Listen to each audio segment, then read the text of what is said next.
Good afternoon. This is Panda Consulting's ArcGIS workshop.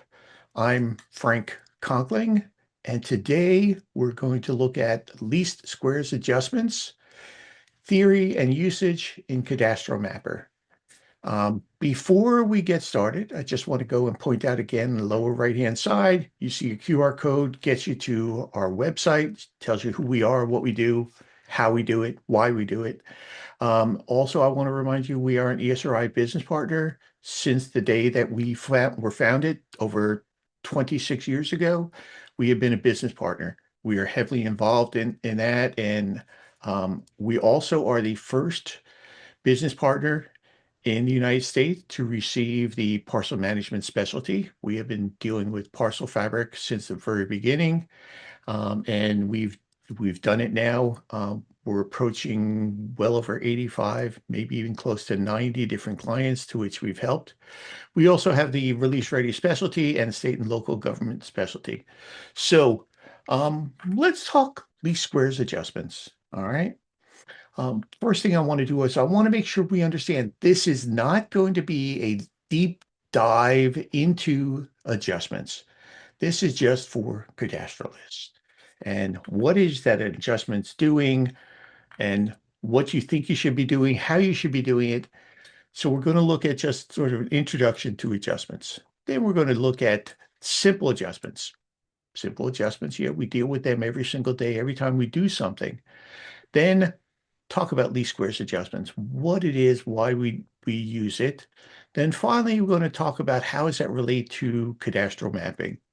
And then we're going to introduce a topic called simultaneous versus sequential conveyances that will allow us to go and look a little bit more at should we be using least squares adjustments and when should we be using least squares adjustments? The answer, by the way, if you want to cut to the quick, yes, we should be using least squares adjustments, but not on everything, only certain components on here. All right. Before I move any further, just to let you know, we have a chat window up, and those of you that are here right now, you can go ahead and make your comments and questions on there. I'm here by myself today, so I will get to them as quickly as I can, but please put them over there, and I'll make sure I address them as quickly as I can. All right. So let's start out with this. Let's start with the assumption that all measurements contain errors. All measurements contain errors. Now, some of them are introduced by humans, things such as writing the wrong number down. But when you're doing something, transcribing numbers, putting them in the wrong order. Others are accidental errors.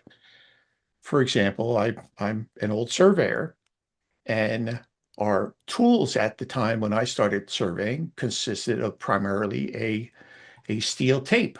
And we measured everything with a steel tape. This was before electronic distance measurements, before GPS. You went out and you pulled a steel tape down there. And well, steel has some interesting physical components to it. When you're in Florida, especially South Florida, and you start measuring in the morning, and then you measure in the afternoon again, it turns out that your measuring device has changed because steel, as it heats up, expands. And as it gets colder, it contracts. So what's happening is that with these accidental errors, I've got a measuring tool that's changing its length as I'm using it during the day.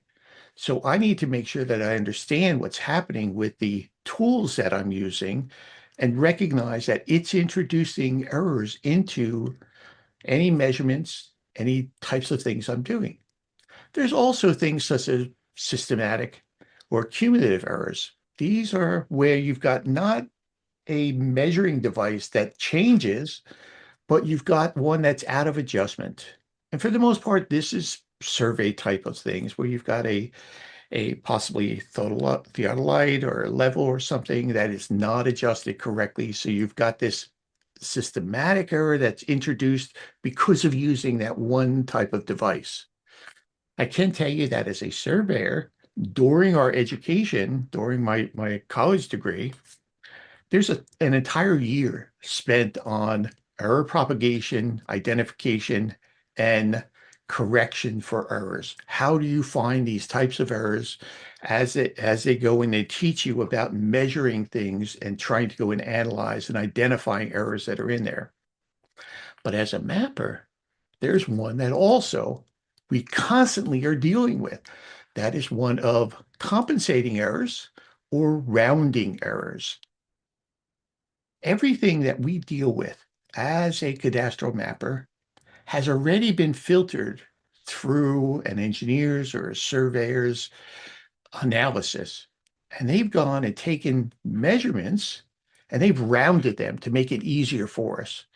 Well, it turns out that that rounding error is constantly, it's either adding small amounts or it's deleting small amounts. It's usually self-compensating, but oftentimes you'll find that it will be more accumulative and that it will just keep making things bigger and bigger and bigger and bigger.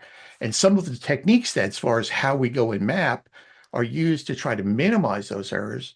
For example, things such as when we build a subdivision, it's always a good idea to go and build the big thing first and then go down and build the smaller things inside of that big thing.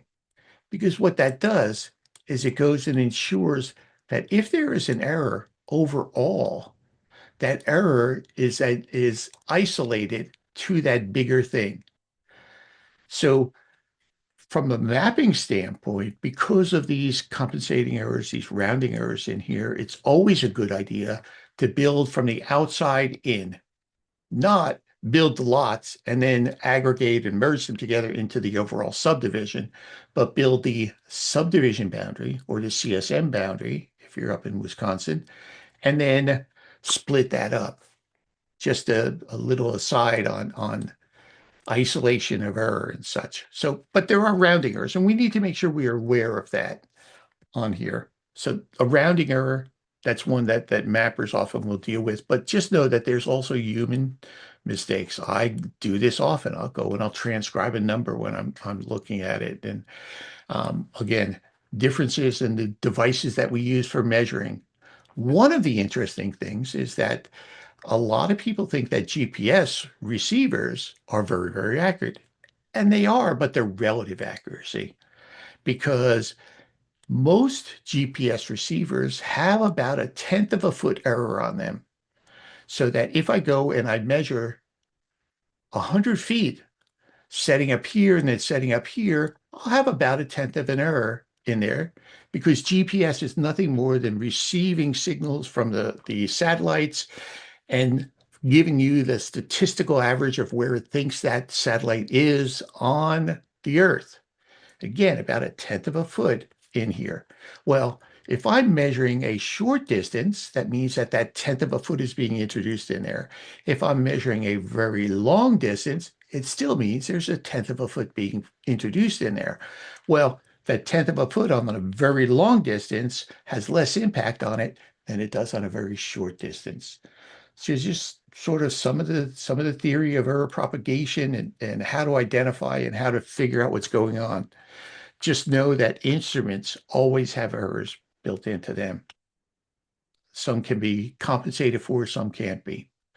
So what does this really mean? It means that let's look at just simple adjustments within a traverse, all right? And the one we get most often is this concept of a traverse doesn't close, all right? So that we have a single equation that says that what we're trying to do is we're trying to calculate that if we go and input our bearing and distance, bearing and distance, bearing and distance, bearing and distance, what will happen is that the traverse, as part of it, will actually calculate how far it's moved in the X and then how far it moved in the Y for each of these lines. And then it will go and try to figure out, has this come back to zero at our starting point? Has it come back to zero at our starting point? Whether or not, in surveying language, whether or not our double meridian distance came back to zero, or whether there is some value that's left over. And a lot of people, a lot of lay people, mappers, and even surveyors that I'll argue with will say that this is a sign of accuracy. And the reason they do that is to find out how accurate a traverse is. Well, if you think about it, remember I talked about that rounding error.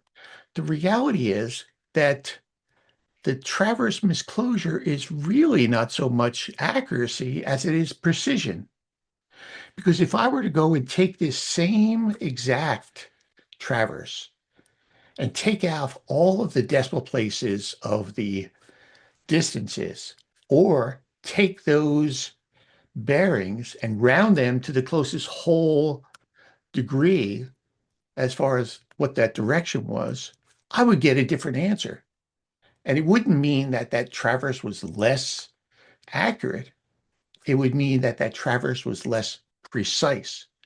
So if you think about it, this entire traverse misclosure is not, in fact, an analysis or any measurement of accuracy. It's a measurement of precision, whether or not they all add up to zero, or whether or not there's some difference in there that doesn't quite come into play.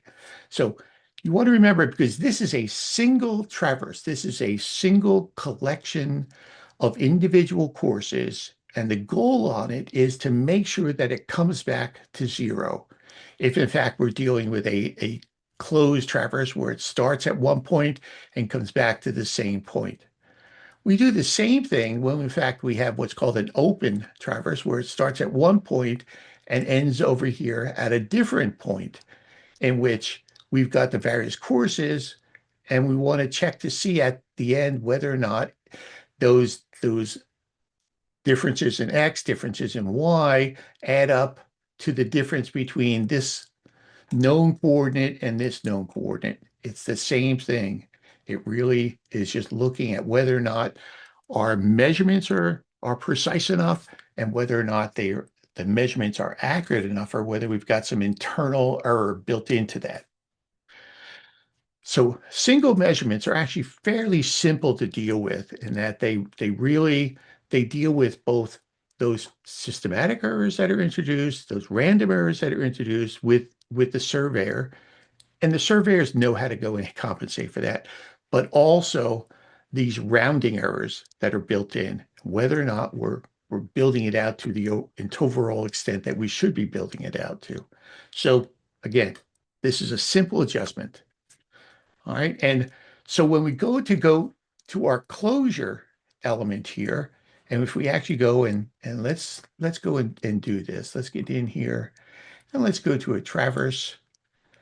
Let's go and open up a traverse. We have this traverse here. All right. So when we go to our closure on here, all right, it will go and tell us the different ways that we can adjust this. And what it's doing is it's actually going and looking at, okay, you've got differences between this. How do I go and manage and distribute these differences so that it balances out somehow? And there's basically two different ways to do it.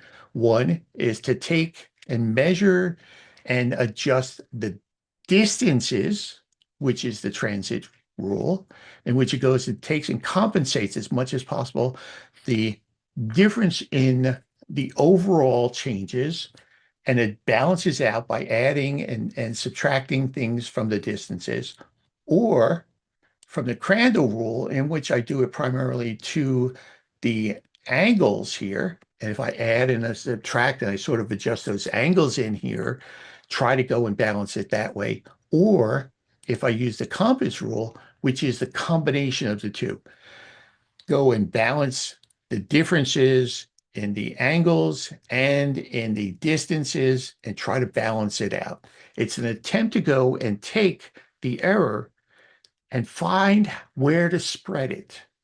Or, as one of my professors back in college said, you've got peanut butter. You got to figure out how to spread that peanut butter. Where is it going to go? Where are you going to put all of this error in here to try to find the most logical place for it? And by the way, as a surveyor, when I look at these adjustments, I look at to see where these adjustments are occurring and how much is occurring on each of these individual legs, each of these courses, and try to figure out whether or not I've introduced error by maybe having something transcribed or I put something in there wrong. So that's the first step that we as surveyors do when we look at these to see, is this one of those human errors or is this one of those systemic errors that we have to go and deal with? So this is a simple adjustment. This is one set of equations. And when we look at this, this says that the difference here, the difference here, the difference here, the difference here should add up to this. That's a simple single equation on that. All right. However, when we start looking at, let me go here. When we start looking at beyond just a traverse tool, but we look at a least squares adjustment. Least squares adjustment goes and complicates this by adding up redundancy. It has multiple courses that you're looking at the single time. All right. And this is a fairly good illustration that Esri puts in that if you're trying to go and find the location of a single point, and you've got measurements or observations from 4 different points, which of these is going to give you the most logical location of that point? Or, to put it another way, we have the differences in the x, the differences in the y, and using Pythagorean theorem, this is the square of the x and the y. This is the square here, all right? This is z. And what we're looking for is the smallest square that we need to be able to make this adjustment. We're looking for the least square of all our possible solutions to see if that's where it might be. That literally is what the least squares adjustment is.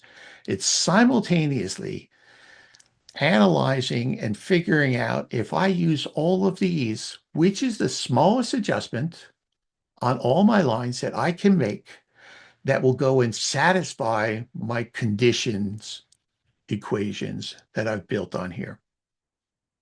All right. It is a way of, as I say down here, actually I say it on the next slide, it is a way to spread the peanut butter so that you're using the least amount of effort.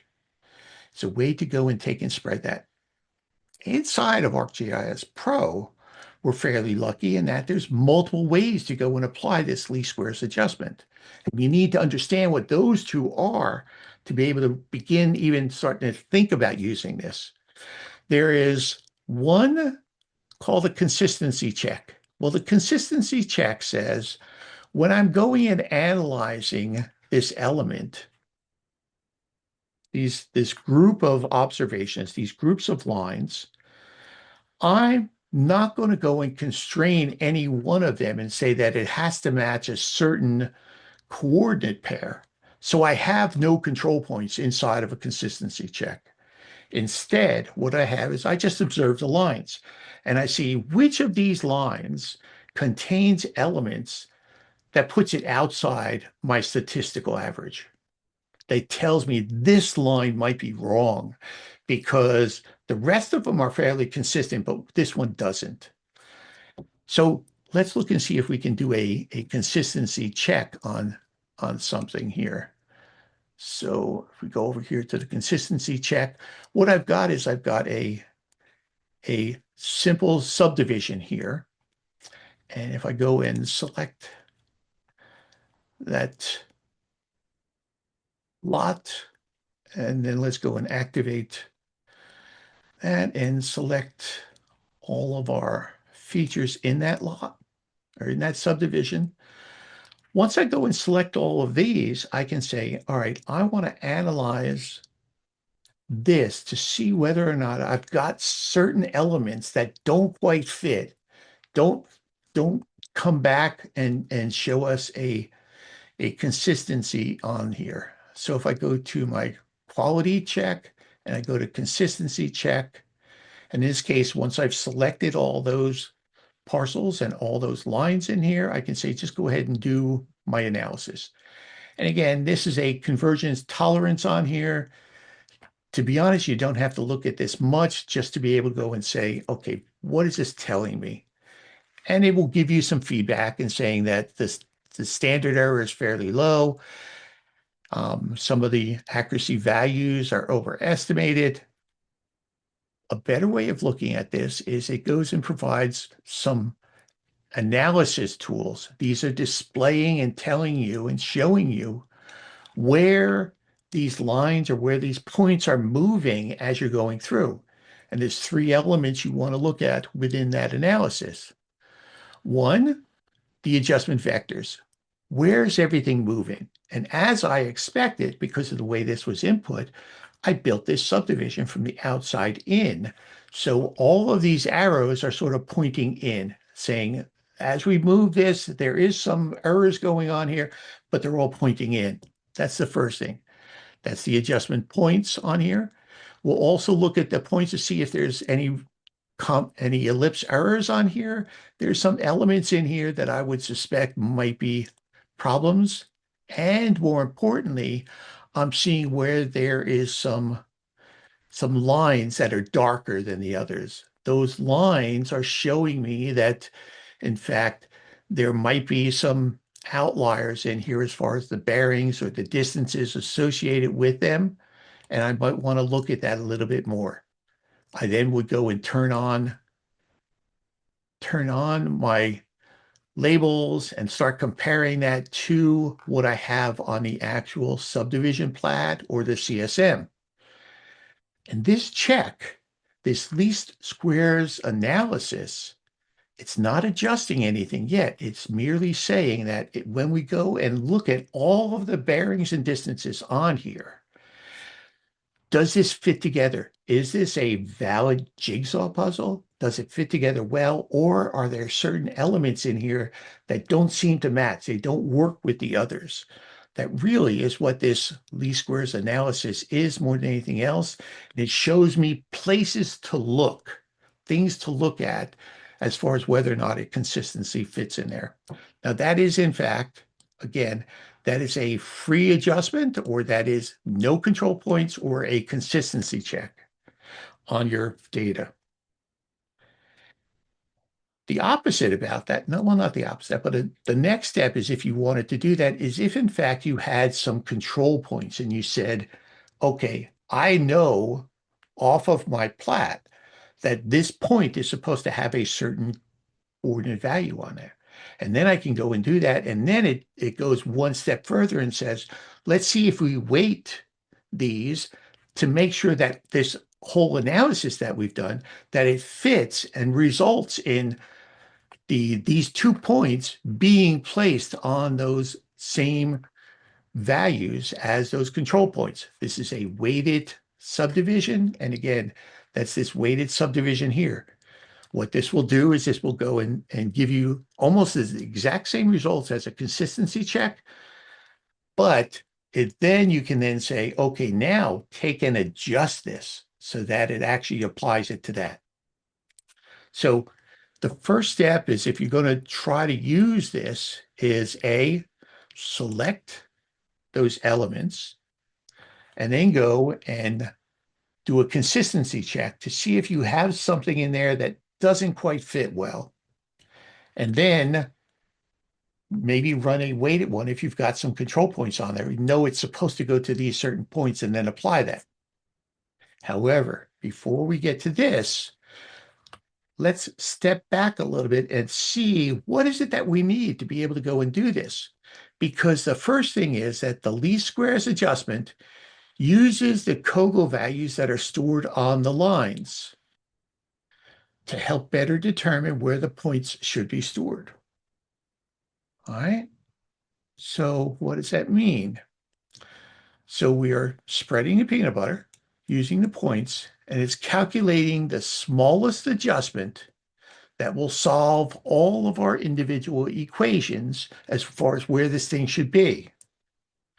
So in cadastral mapping, we go and we use the information stored on the legal documents, the plat surveys, the deeds to locate these parcels.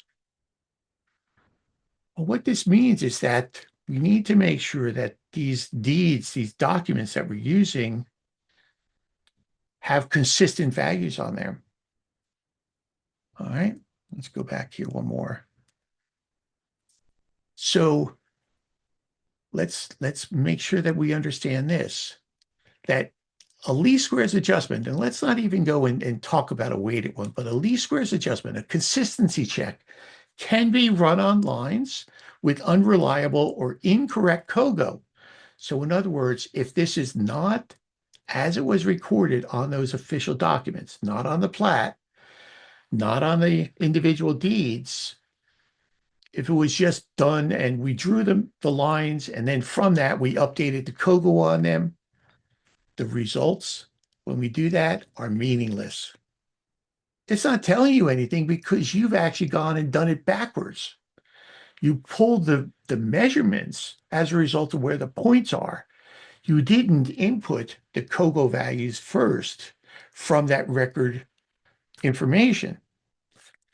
Similarly, a weighted least squares adjustment can be run on artificially created or invalid control points. The results are going to be meaningless. So if you run a least squares analysis against data that does not have stored on it on every single line the official surveyed, platted, or deeded information, it's meaningless. You're really not doing anything with your data. Before running a least squares adjustment, ensure that you have run a consistency check to identify erroneous COGO dimensions and have performed the data qualities above. So again, we want to make sure you understand what this is. In this case, I took a subdivision that I had built, and I made sure that everything inside of that subdivision had those COGO values stored. I might have tweaked it a little bit so that I had some of these things pop up here, but it makes sure that you have those all correct. And it's applicable if you have something like this, if you have a subdivision that you want to run a consistency check on, or if I have control points and I want to go and see how well this whole thing fits inside the control points.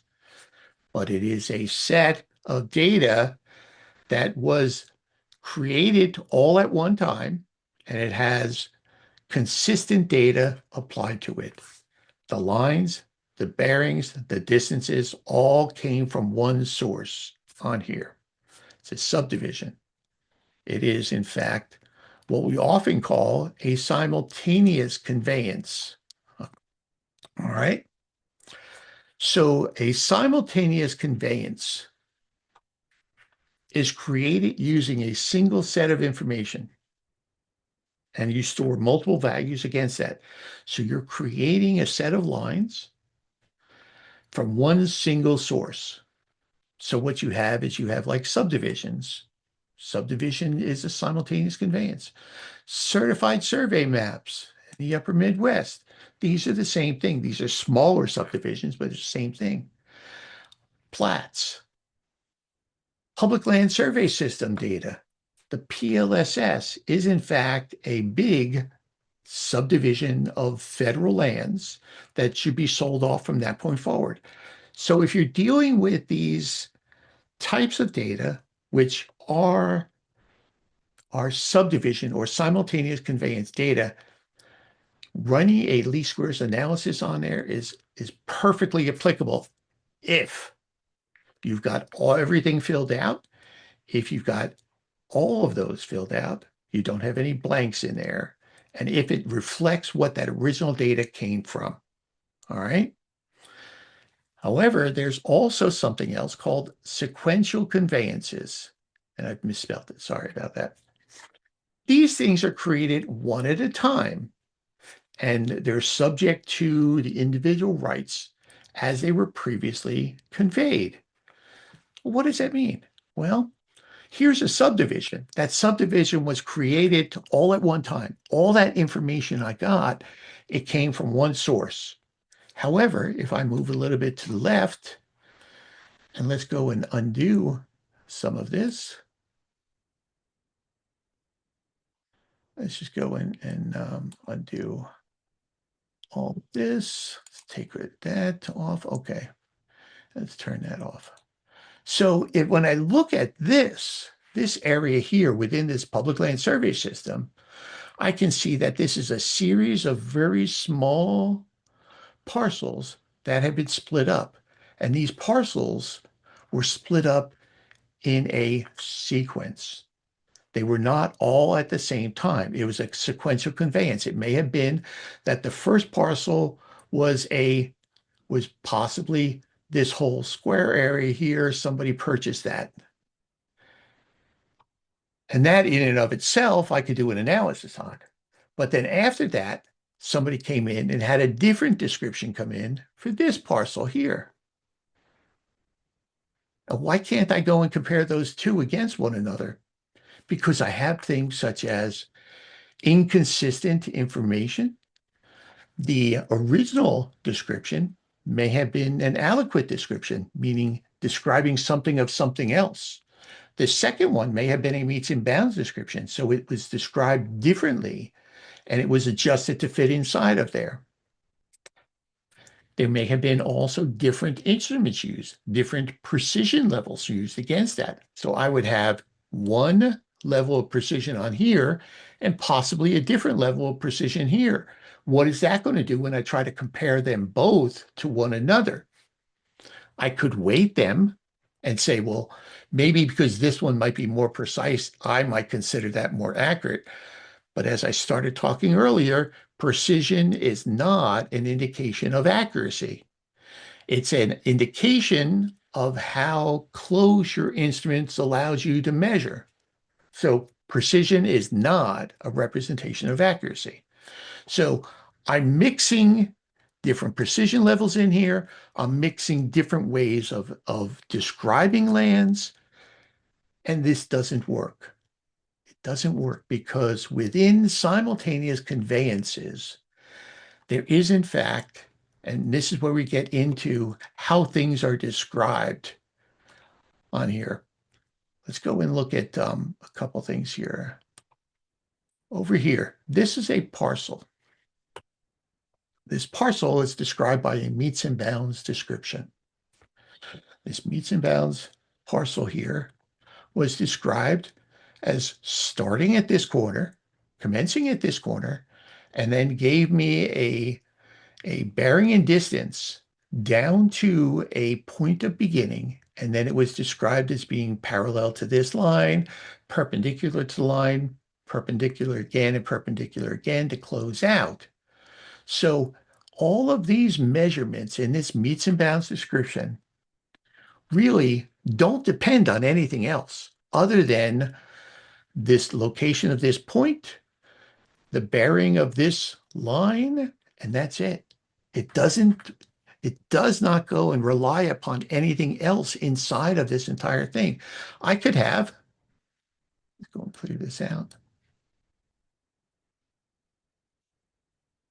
I can have another control point down here. And even if that control point is completely different, the location of this parcel here is completely dependent upon those elements which are stored inside that description, inside that meets and bounds description.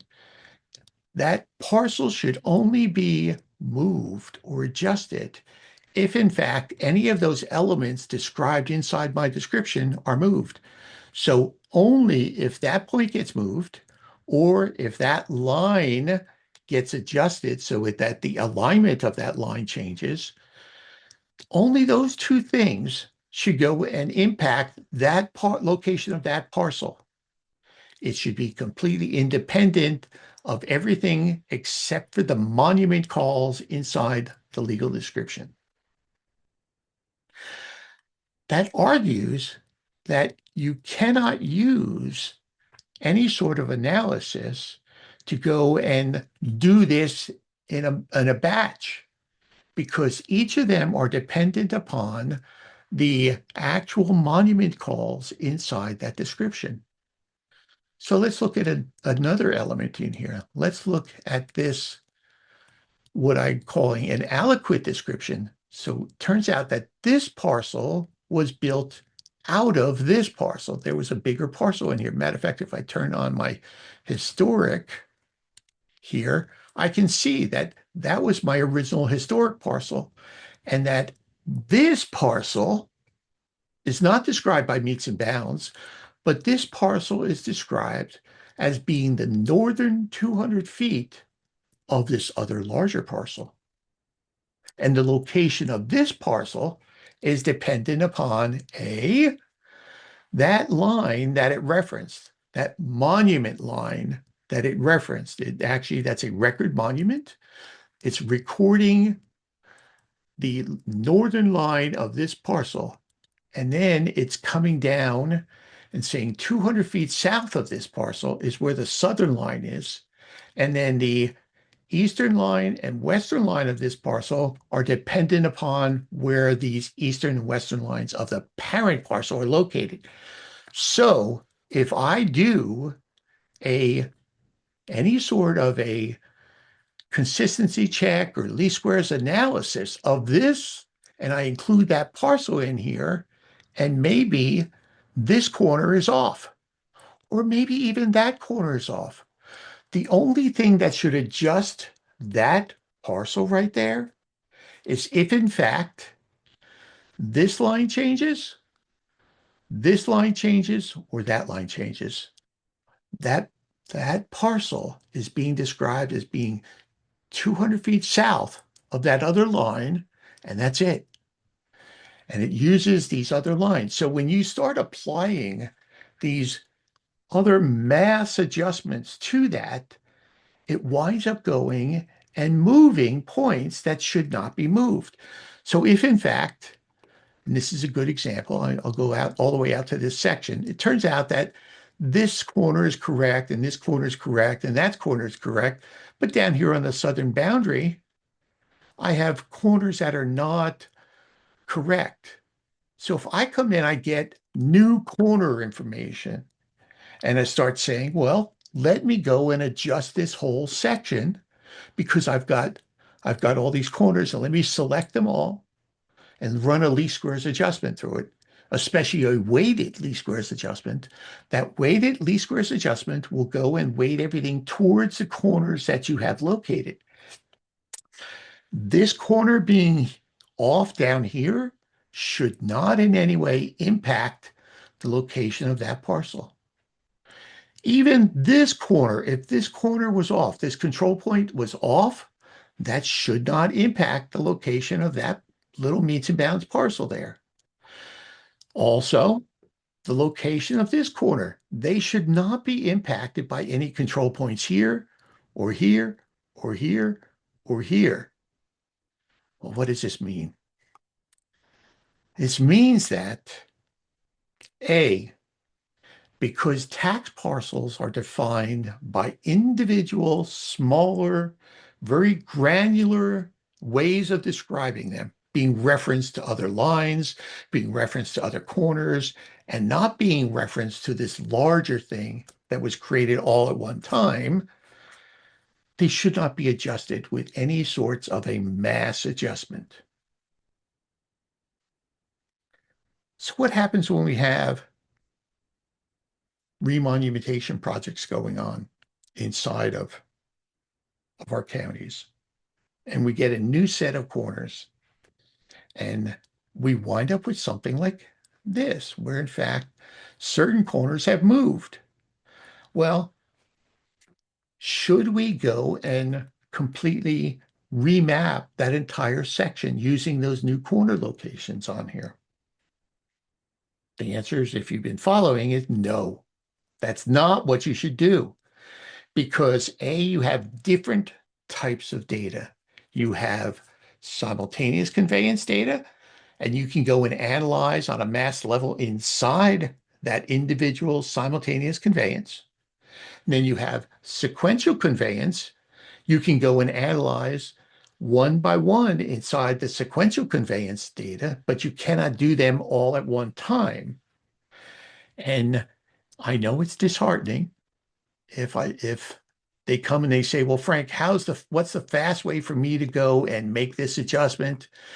The reality is, in order to do it correctly, you should A, do the simultaneous conveyances without making any adjustments to any of the sequential conveyances, and then one by one, take them and build them again with the monumentations that's in each individual deed.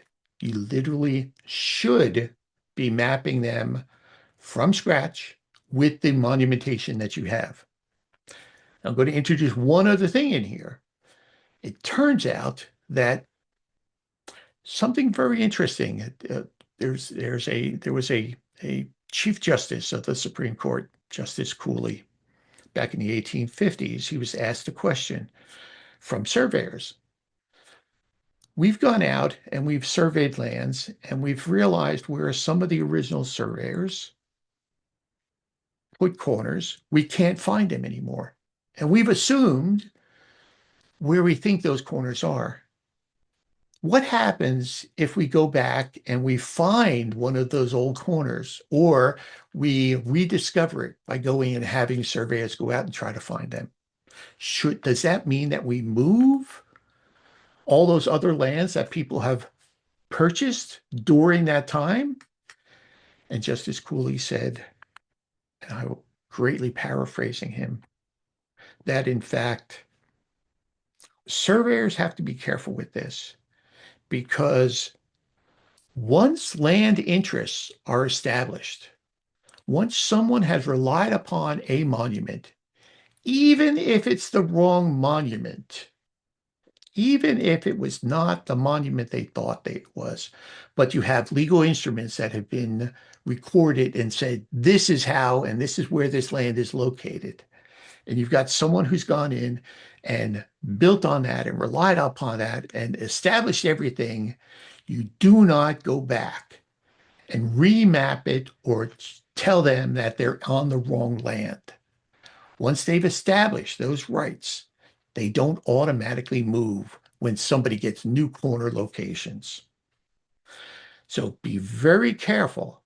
Once land interests are established, they don't automatically move if you get new information in. You don't take somebody's land and move it 12 foot over. In fact, their land is where it's been established, where they've relied upon, where they put their corners down. That's where their land is located. All right. That was a long lecture on the soapbox. So again, remember, there is a difference between simultaneous conveyances, which happened all at once, and they're relying upon this whole network of measurements, and sequential conveyances, which happen one after another, after another one, after another one. They are created one at a time, not on a time, created one at a time, and they're always subject to what was created before them. They are always have to go, and you can't sell something you don't own anymore. So it's always subject to what's commonly called the senior rights. You only get junior rights. You only get the rights that are left. And these types of parcels are deeds of conveyances, meets and bounds parcels, aliquot parcels. These are always reliant upon everything else that's out there at the time. Whereas a simultaneous conveyance is creating things all at once. And inside of these simultaneous conveyances, things are prorated. Sequential conveyances, things are subject to junior and senior rights. All right, again, when you're running an analysis, just know that you have to have really good data to run this. You can't have things that you've gone and just inversed or calculated what the bearing and distance is of a line. You should have the information that's stored on the original document that created that line. And it should be, again, inside of a simultaneous conveyance. Don't run update COGO on those because that's just going to go and take you whatever measurements you have between the endpoints of your line anyway. That's not going to help you when you go and do any sort of a least squares adjustment. Again, sequential conveyances, the deed uses legal description in individual monuments. It's not valid to use least squares adjustments or even analysis on anything outside of those parcels themselves. Want to recognize that. So there is one other note I see in the chat window regarding scale factors. Oh, I didn't even get into the fact that legal descriptions and even subdivision plats all show you measurements on the ground, but you are mapping on the grid so that you've got scale factors associated with it. All right. And they can be, as the commenter noted, they can be very problematic because what's on the line may not be exactly the same value as what's shown on the grid. That's the reason why you want to make sure that you input things directly off of the recorded documents, even though it might be adjusted or might be reprojected up. Any other questions or any other comments on here? Please stick around after this so we can go and have more talks about this. But I always find this intriguing, and especially it's problematic because being a surveyor and a mapper, I can see both sides, and I just want to make sure that we all understand these are some of the intricacies of land records, and we really need to know this before we start using some of the tools we have available to us. All right. If not, I'm going to stop the recording. Thank you all. And I'll see you next time. Thanks. Bye.